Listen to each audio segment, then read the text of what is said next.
신과 나눈 이야기 6번째 시간입니다. 좀 더 앞으로 나가보기로 하자.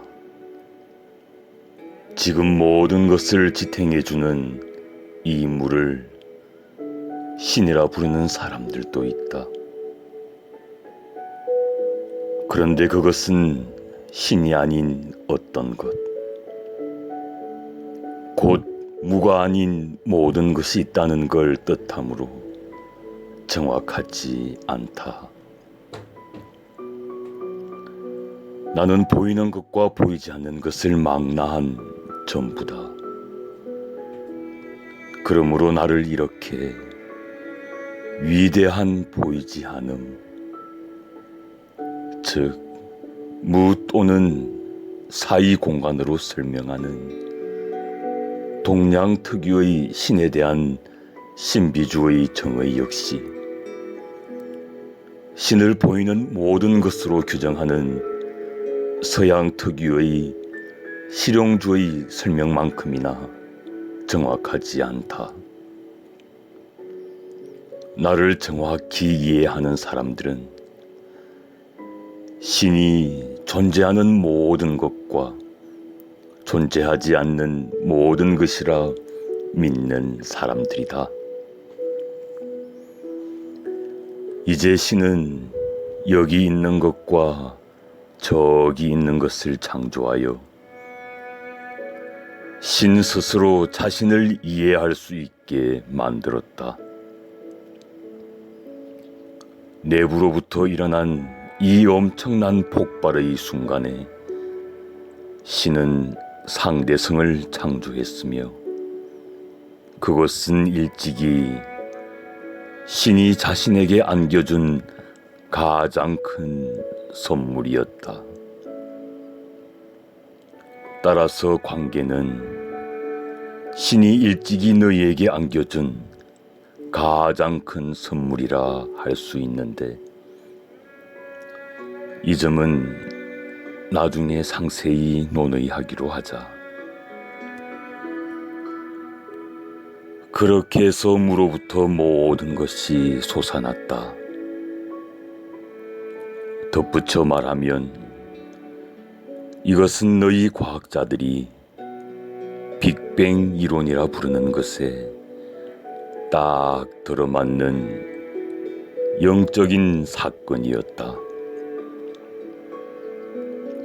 그 모든 요소가 앞으로 내달릴 때 시간이 창조되었다. 왜냐하면 어떤 것이 처음에는 여기 있다가 다음에는 저기 있으니 여기에서 저기까지 가는데 걸리는 기간을 측정할 수 있기 때문이다. 절대 존재의 보이는 부분들이 자신들을 서로 관련된 것으로 정의하기 시작한 것과 꼭 마찬가지로 보이지 않는 부분들 역시 그렇게 했다. 신은 사랑이 존재하려면 또 자신을 순수한 사랑으로 인식하려면 그것의 대립물도 존재해야 한다는 걸 알았다. 그리하여 신은 자진해서 그 위대한 극단, 사랑의 절대 대립물, 곧 사랑이 아닌 모든 것, 오늘날 두려움이라 부르는 것을 창조했다. 두려움이 존재하는 순간에야 비로소 사랑은 자신을 체험할 수 있는 것으로 존재할 수 있었던 것이다. 사랑과 그 대립물 사이의 이원성을 창조한 이 사건이 바로 인간들이 여러 신화들 속에서 악의 탄생이니 아담의 타락이니 사탄의 반란 따위로 표현하는 것이다. 너희는 순수한 사랑을 신이라는 배역으로 의인화했던 것처럼 비천한 더러움을 소위 악마라는 배역으로 의인화했다. 이 지구의 몇몇 사람들은 이 사건을 중심으로 투쟁과 전쟁, 천사의 군대와 악마의 전사들, 선과 악의 힘, 빛과 어둠의 힘이 등장하는 시나리오를 갖춘 꽤 정교한 신화들을 만들어냈다. 이 신화들은 인류가 그 혼으로는 충분히 알고 있으나 그 정신으로는 좀처럼 인식하기 힘든 우주적 사건을 이해하고 다른 사람들이 이해할 수 있는 방식으로 설명해 주기 위해서 생겼다. 신은 자신의 나눠진 변형으로 우주를 있게 하면서 순수 에너지로부터 현재 존재하는 모든 것, 즉 보이는 것과 보이지 않는 것 모두를 만들어냈다. 달리 말해 그렇게 해서 신은 물질 우주뿐 아니라 형이상의 우주까지도 창조한 것이다. 존재, 부재, 등식 중에서 부재를 이루는 신의 부분 역시 전체보다 작은 무한히 많은 수의 단위들로 폭발했다. 이 에너지 단위들을 너희는 영이라 부른다. 너희의 종교 신화들 중 일부는 이 사건을 아버지 신이 많은 영적 자식들을 가졌다고 표현한다.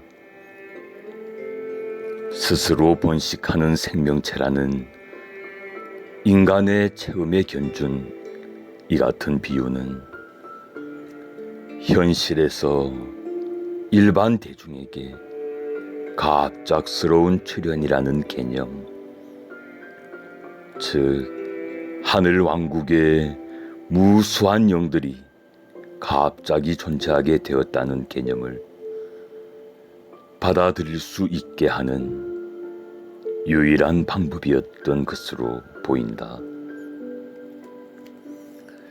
이 점에서 보면 너희 신화가 말하는 이야기들은 궁극의 진리와 크게 다르지 않다. 내 전체를 이루는 무수한 영들은 우주적인 의미에서 내 자식들이기 때문이다. 내가 나를 나눈 것은 나 자신을 체험으로 알 수 있게 해줄 내 부분들을 충분히 창조하기 위해서였다. 창조주가 자신이 창조주임을 체험으로 아는 방법은 딱 한 가지뿐이다. 그것은 창조하는 것이다. 그리하여 나는 내 무수한 부분들 각각에게, 내 영적인 자식들 모두에게 전체인 내가 갖고 있는 창조력과 똑같은 창조력을 부여해줬다. 너희의 여러 종교가 너희는 신의 형상대로 신과 닮은 꼴로 창조되었다고 말할 때의 의미가 바로 이것이다.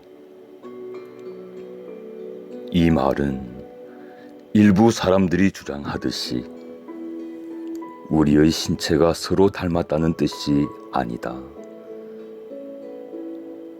신은 특정 목적을 위해 택하는 물질 형상이 어떤 것이든 다 받아들일 수 있지만 그 말은 우리의 본질이 같다는 뜻이다. 우리는 같은 재료로 이루어져 있다. 우리는 같은 성질이다. 우리는 똑같은 속성들을 지니고 있으며 허공에서 물질을 창조할 수 있는 능력을 비롯하여 같은 능력들을 지니고 있다.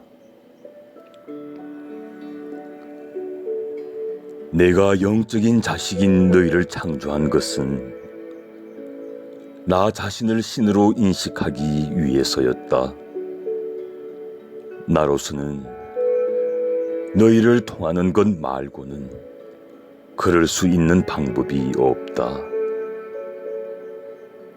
그러므로 너희에 대한 내 목적은 너희가 자신을 나로 인식하는 것이라고 말할 수 있다.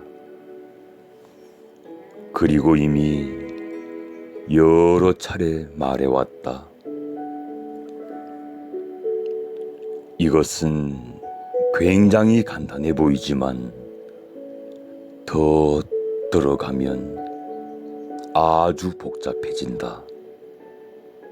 왜냐하면 너희가 자신을 나로 인식할 수 있는 딱 하나의 방법은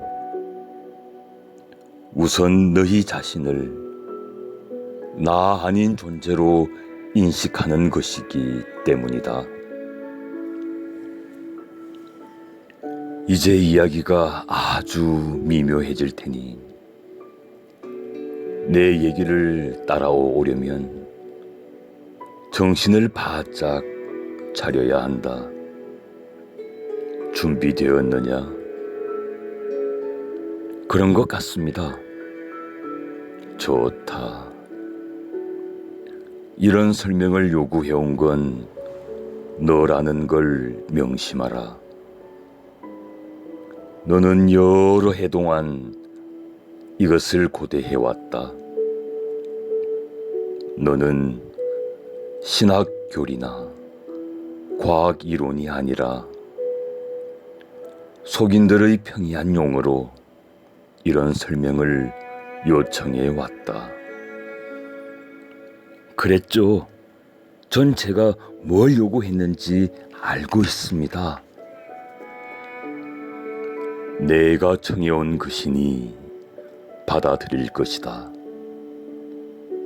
자, 이제 문제를 단순화하기 위해 너희를 위한 토대로 신의 자식이라는 너희의 신화 모델을 이용해보자.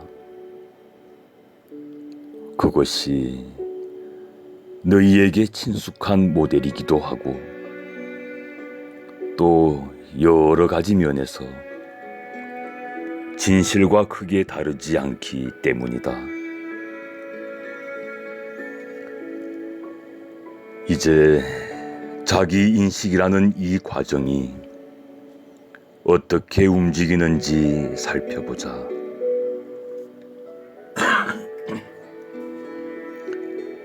내가 내 모든 영적인 자식에게 자신들을 내 부분으로 인식하게 해주는 한 가지 방법은 그것을 그냥 그들에게 이야기해주는 것뿐이다. 나는 그렇게 했다. 그러나 알다시피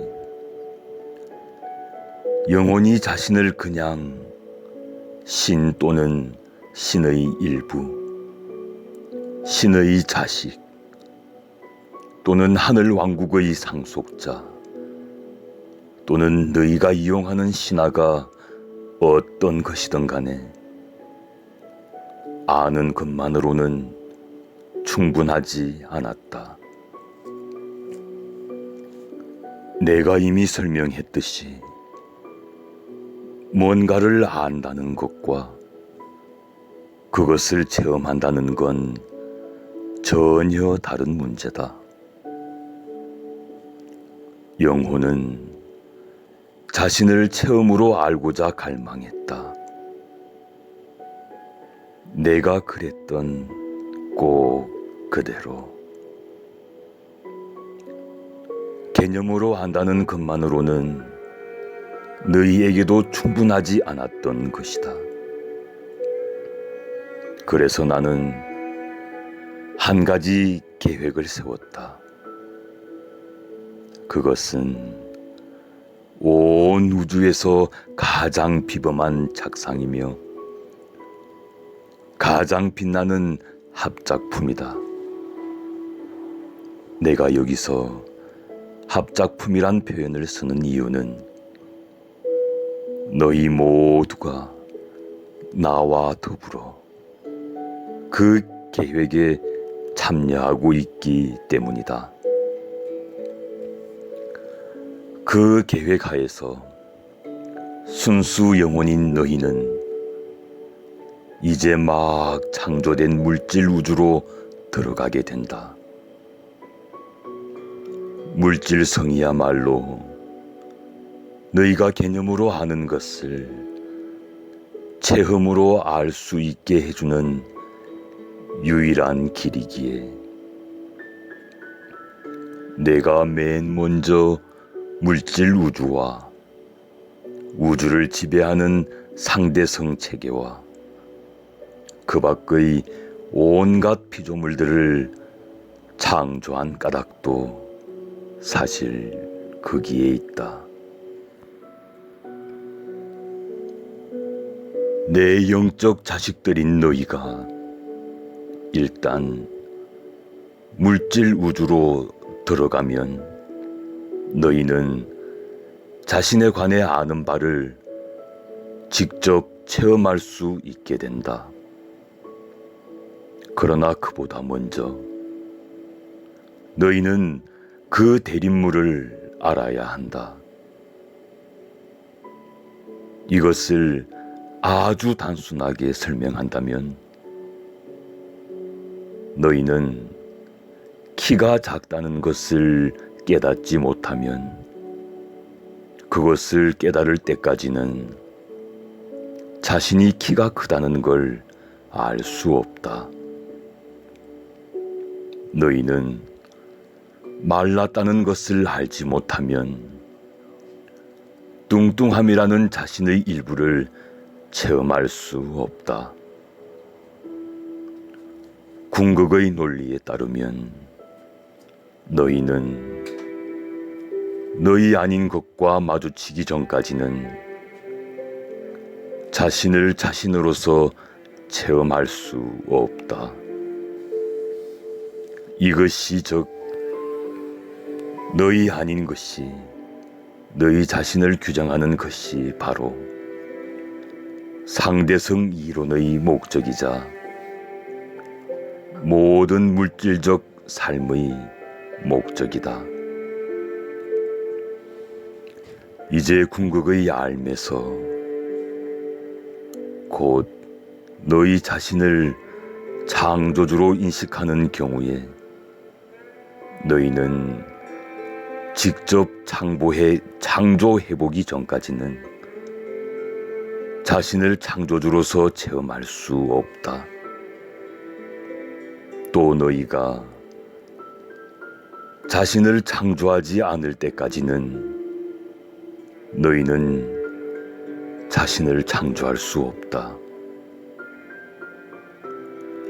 어떤 의미에서는 존재하기 위해 너희는 먼저 존재하지 않아야 한다. 내 말을 잘 따라오고 있는가? 그런 것 같습니다만.